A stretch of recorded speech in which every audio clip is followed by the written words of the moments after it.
Va navbatdagi sangnak obyektimiz panorama romlar hamda vitraj eshiklarimiz 6000 seriya romlardan qilib berganmiz.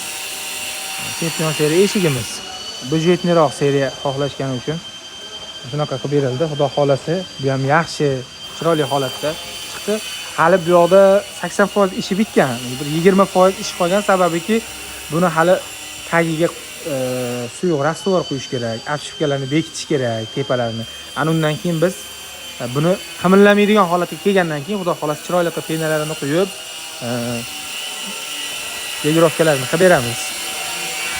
Panorama holatda chiroyli chiqdi.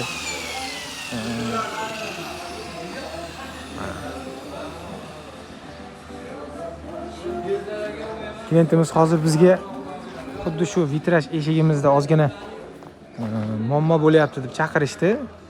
Bu qimirlayapti. Sababi hali tagi quyilmagan, tepasi qotirilmagan, faqat podves urib qotirilgan xolos, hali penalanmagan ham. Tepa pastidan hali ushlab turadigan narsasi yo'q. Prosta shundoq joyiga qotirib nolga o'rnatildi. Sababi ustunlarning razmeri chiqishi uchun. Obshipka razmerlari chiqishi uchun.